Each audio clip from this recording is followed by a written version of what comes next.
இதை வந்து நம்ம டெய்லி நம்ம வந்து ஒரு தடவல் கொடுக்கலாம், தட்டி கொடுக்கலாம். தட்டி கொடுக்கும்போது என்னன்னா ஹார்ட் நல்லா வேலை செய்ய ஆரம்பிக்கும்.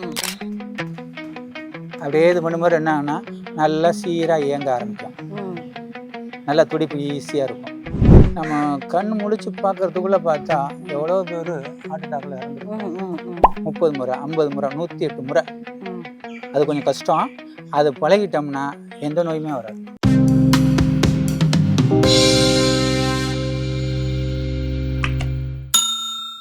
வணக்கம் நேர்களே.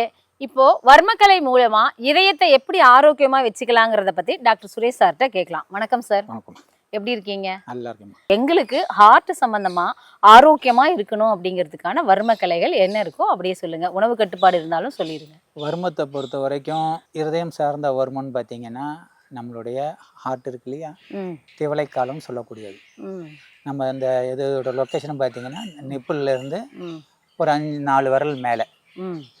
ஒவ்வொருத்தனுடைய ஹார்ட்டும் எப்படி இருக்கும் அப்படின்னா நம்மளுடைய உள்ளங்கையை மடக்கினா எவ்வளோ இருக்குமோ அவங்கவுங்களுக்கு அவங்கவுங்க உள்ளங்கையை மடக்கிறது எவ்வளவோ அதுதான் ஹார்ட். இதை வந்து நம்ம டெய்லி நம்ம வந்து ஒரு தடவல் கொடுக்கலாம், தட்டி கொடுக்கலாம். தட்டி கொடுக்கும்போது என்னன்னா ஹார்ட் நல்லா வேலை செய்ய ஆரம்பிக்கும். அது என்னன்னா இதுதான் திவலை வருமம். இந்த வருமத்தை நல்லா அப்படியே சொல்லுவாங்களா, மனசார அப்படிம்பாங்க இல்லையா, மனசார வணங்குறேன் நெஞ்சார்ந்த அப்படிங்கும்போது இந்த வருமத்தை நம்ம டெய்லி ஒவ்வொரு உறுப்பு கூட நம்ம டெய்லி பேசணும், நன்றி சொல்லணும். ஏன்னா ஒவ்வொரு இரவும் நம்ம செத்து பிழைக்கிறோம். நைட்டு இறக்குறோம், காலையில் பிறக்கிறோம். அதுதான் பிறப்பு. பிறப்பும் இறப்பும் கலந்தது தான். அப்படிங்கும்போது ஒவ்வொருவரும் சொல்லுவாங்கள்ல, அதை அடித்து போட்டாப்புல எனக்கு தூக்கம் வரணும்னு சொல்லுவாங்க இல்லையா, செத்த மாதிரி இருக்கணும், காலையில் இருந்துச்சுன்னா ஃப்ரெஷ்ஷாக பிறந்தது மாதிரி இருக்கணும். அது மாதிரி நம்மளோட இருதயம் வந்து பார்த்திங்கன்னா இதுக்கு இந்த நம்மள ஒவ்வொரு உறுப்போட நம்ம பேச கற்றுக்கணும் இருதயம். ஏன்னா நம்ம கண் முழிச்சு பார்க்கறதுக்குள்ளே பார்த்தா எவ்வளோ பேர் ஹார்ட் அட்டாக்ல இறந்துருக்காங்க. எல்லாம் அவங்களுடைய நம்ம வந்து ஒரு எதோடமும் எல்லாத்தோடமும் ஐக்கியமாயிடணும். நம்ம உடம்பு கூட இருக்கும்போது நம்ம உடம்பு இது வந்து உடம்புன்னு நினைக்கக்கூடாது. இது ஒரு கோயில் மாதிரி. இதுக்குள்ள எல்லாமே இருக்கு. அதை நம்ம சரியா பயன்படுத்தலை, அவ்வளவுதான். அதாவது ஒவ்வொரு இடத்துக்கும் போகும்போதும் ஒவ்வொரு தொழிலை பண்ணும்போதும் நம்ம தொட்டு வணங்குறோம் இல்லையா. இப்போ நான் ஒரு வணக்கத்தை சொன்னா நீங்க ஒரு வணக்கத்தை சொல்றீங்கன்னா இந்த ஆன்மா அந்த ஆன்மாவோட உறவாடுகிறதுன்னு அர்த்தம். இப்போ இதை கேட்குறவங்களுக்கும் அதோட லிங்க் வரும். ஒரு நல்ல விஷயங்களை சொல்லும்போது நல்ல விஷயங்கள் பரவும். இது பிரபஞ்சத்துக்கே போகும்.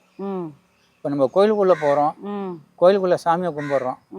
நீங்கள் அது சாமின்னு நினச்சி சாமி கும்பிடும்போது பார்த்தீங்கன்னா நீங்கள் எந்த அளவுக்கு கும்பிட்றீங்களோ அந்த அளவுக்கு உங்களுக்கு பலன் கிடைக்கும். நிச்சயமாக கிடைச்சிருக்கு. இல்லை கிடைச்சிருக்கா? கிடைச்சிருக்கு. என்னமோ ஒன்று நம்ம நினைக்கிறோம், அந்த இதை வந்து அங்கே கொடுக்குறோம், நம்ம எனர்ஜி அங்கே பாஸ் பண்ணுறோம். அந்த எனர்ஜி மூலிமா நம்மளுக்கு ஒரு எனர்ஜி வருது.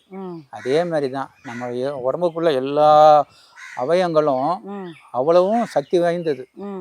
அதை நம்ம பயன்படுத்துறது இல்லை, அவ்வளோதான். அதுதான் ஒரு வாழ்வியல் முறை, ஒரு நல்ல பழக்க வழக்கம். நம்மளுக்கு ஒவ்வொரு காலையில் எழுந்திரிச்சோன்னு இதை செய்யணும் இதை செய்யணும் நம்ம ஒரு பழக்கமாக வச்சுருக்கோம் இல்லையா. அதே மாதிரியே ஒரு உடல் பயிற்சி. உடல் பயிற்சி எதுக்கு, ஒரு உடல்னு இருந்தால் தான் அதுக்கு ஒரு பயிற்சியாக கொடுக்க முடியும். இப்போ வாய் பேசுகிறோம்னா அதுக்கு ஒரு இது கொடுக்கணும், பார்க்குறோம்னா அதுக்கு ஒரு இது கொடுக்கணும், கேட்குறோம்னா அதுக்கு ஒரு இது கொடுக்கணும். ஒவ்வொரு உறுப்போடு பேசும்போது ஏன்னா அது கூட இல்லாதவங்க எவ்வளோ பேர் ஆரோக்கியமாக இருக்கிறாங்க. ஓகே, நிச்சயமா நிச்சயம், யாரையும் நம்ம தவறுதலாக சொல்லலை. இதே இல்லாதவங்க அந்த வேலையை நல்லா செய்வாங்க. எல்லாம் இருந்து நம்ம ஒழுங்காக செய்ய மாட்டோம். நம்ம உடம்புக்குள்ள என்ன வரணும் அப்படின்னா காலையில் எந்திரோன்னு உடலை தினமும் கவனி. வண்டியிலலாம் எழுதிருக்கோம்ல தினமும் என்னை கவனின்னு, அதே மாதிரி உடம்பை தினமும் கவனி. Okay okay. அதை என்ன பார்த்தோன்னா கண்ணாடியை பார்த்து சொல்லணும். அண்ணா கண்ணாடியை பார்த்து தலையை சீவோம், பொட்டு வைப்போம், பவுடர் அடிப்போம், அப்படியே மேக்கப் போடுவோம். அது மாதிரி தினமும் என்னை கவனின்னு சொல்லி பார்த்தோம்னா அதை இப்போ சொல்ல சொல்ல என்ன ஆகும்னா நம்ம ஒவ்வொரு உறுப்பும் நம்மக்கிட்ட பேசும். இப்போ ஹார்ட்டை பற்றி பேசுங்களேன், ஒன்றும் வேணாம், ஹார்ட்டில் கையை வச்சு டெய்லி சுவாசம் எடுத்து பழகுங்களேன். நல்லா ஹார்ட்டில் கையை வச்சு நல்லா சுவாசத்தை எடுத்து ஹார்ட்டுக்கிட்ட கொண்டு வாங்க. ஒரு செகண்ட் கொண்டு வந்து கீழே இறக்குங்களேன். அந்த அந்த நம்ம உடம்புக்குள்ளே இருக்கு இல்லையா, யோகத்தில் சொல்லுவாங்க உடல் மனம் ஆன்மா. Body mind soul. இந்த சோல் தான் இங்கே இருக்கும். கோடான கோடி ஆன்மா வந்து ஒரு ரிப்பீட்டடாக ஆகிட்டே இருக்கும். இந்த ஆன்மா இந்த உடம்பை விட்டு வெளியேறிச்சுன்னா வேற ஒரு உடம்புக்குள்ளே போகும். அப்போ அந்த வேற உடம்புக்குள்ளேருந்து பூந்து வரும்போது அதுக்குள்ளே இருக்க நல்லதும் கேட்டால் நம்ம உடம்புக்குள்ளே வரும். சொல்லுவோம்ல, இவரை இப்போ தான் பார்த்தோம், இவரை முன்னாடி பார்த்த மாதிரியே இருக்கும் சொல்கிறோம் இல்லையா? இந்த ஆன்மா வேற எங்கேயாச்சும் பார்த்துருக்கோம்.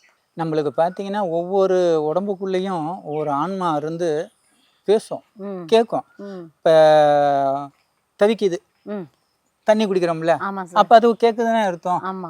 உடம்புல வந்து ஹீட் அதிகமாக இருக்குது, அப்போ உடம்பு சூடு அதிகமாக இருக்குது. அது மாதிரி ஒவ்வொரு இதுவும் நம்மளுடைய சிம்டம் தான்.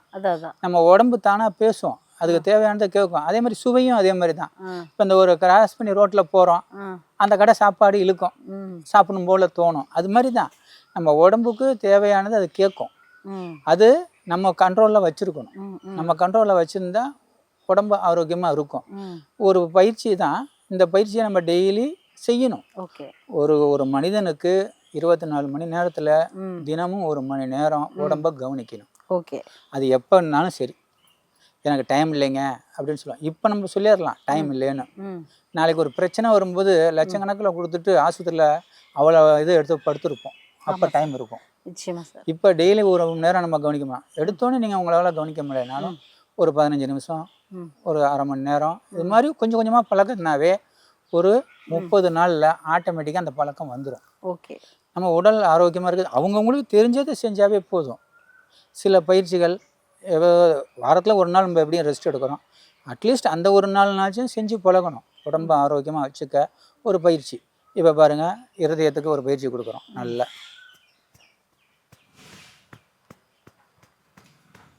அப்படியே இது பண்ணும்போது என்ன ஆகுனா நல்லா சீராக இயங்க ஆரம்பிக்கும். நல்லா துடிப்பு ஈஸியாக இருக்கும். சரிங்களா? அதே மாதிரி நல்ல சுவாசம், நல்ல சுவாசத்தை நல்லா உச்சந்தலைக்கு கொண்டு போகணும், மூலாதாரத்தில் கொண்டு வந்து விடணும்.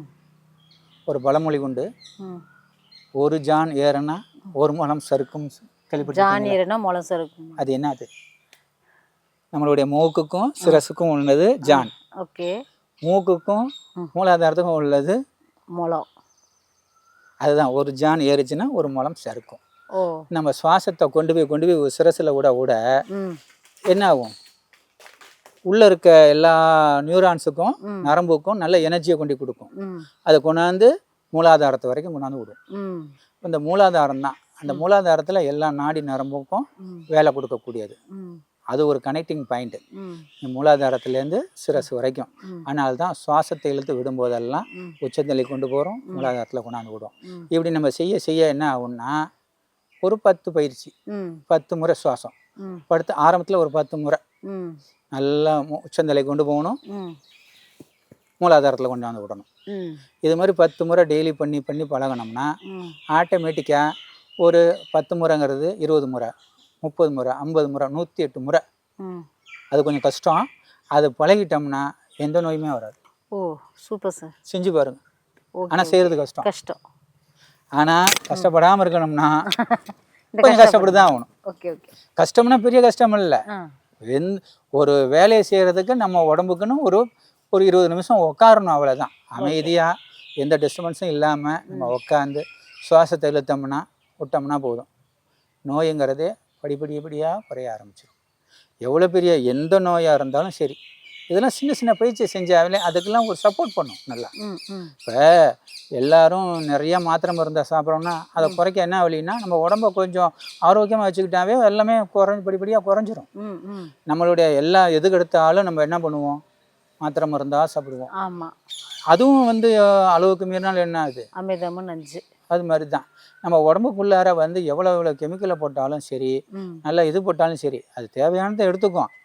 இருந்தாலும் நம்ம பயிற்சி செய்ய நம்ம வாழ்வியல் முறை கொஞ்சம் கொஞ்சமாக மாற ஆரம்பிச்சுனாவே பிராண சக்தியை மட்டும் நல்லா ஆக்டிவேட் பண்ணிவிட்டோம்னா உடம்பு நல்லா ஆரோக்கியமாக இருக்கும். இதை நம்ம டெய்லி செய்யணும். அட்லீஸ்ட் எனக்கு நேரம்லாம் கிடைக்காதுங்க, ஒரு 5 நிமிஷம் உட்காருவீங்களா? ஒரு நிமிஷம் கிடைக்கும்போது ஒரு நிமிஷம் 60 இது முறை எடுத்து விடுங்க. கிடைக்கும் போதெல்லாம் ஒரு 60 எடுத்து விடுங்க. நீங்கள் ஒருமிக்காக செய்யணும்னு அவசியம் இல்லை, பாட்டாக கூட செய்யலாம். 24 மணி நேரத்தில் சும்மா ஒரு பஸ்ஸில் போயிட்டுருக்கோம், ஒரு நிமிஷம் அப்படியே உக்காந்து நல்லா ப்ரீத் இன் ப்ரீத் அவுட், உச்சந்தலைக்கும் மூலாதாரத்துக்கும் சுவாசத்தை கொண்டு போங்க, கொண்டாந்து விடுங்க, கொண்டு போங்க, கொண்டாந்து விடுங்க. இது மாதிரி செஞ்சு பழகி பாருங்கள். உடம்புல ஆரோக்கியம் மட்டும் எப்படி வருதுன்னு மட்டும் பாருங்கள். என்ன நேர்களே, நீங்க உங்க உறுப்புகிட்ட பேசுறீங்களா? சார் சொன்ன மாதிரி மூலாதாரத்துல இருந்து சகஸ்காரம் வரைக்குமே மூச்சை இழுத்து விட சொல்லியிருக்காரு. அதையும் செய்யுங்க. உங்க ஹார்ட்ட பேசுங்க. ஸோ இது எல்லாமே சார் சொல்றதால நீங்க ட்ரை பண்ணுங்க. நிச்சயமா நம்ம ஆரோக்கியமா இருக்கலாம். ஹார்ட் சம்பந்தமான பிரச்சனைகள் எதுவுமே வராம இருக்கும். ஸோ நீங்க வந்துட்டு உங்க வீட்டில் இல்லை உங்களுக்கோ ஏதாவது பயிற்சியோ இல்லை சாரோடைய ட்ரீட்மெண்ட் வேணும் அப்படின்னா எல்லா சிகிச்சையுமே வர்ம முறையில் அவர் சொல்லி கொடுக்குறாரு. வீடியோ கீழே நம்பர் போகும், அவசியம் கால் பண்ணுங்க. நன்றி.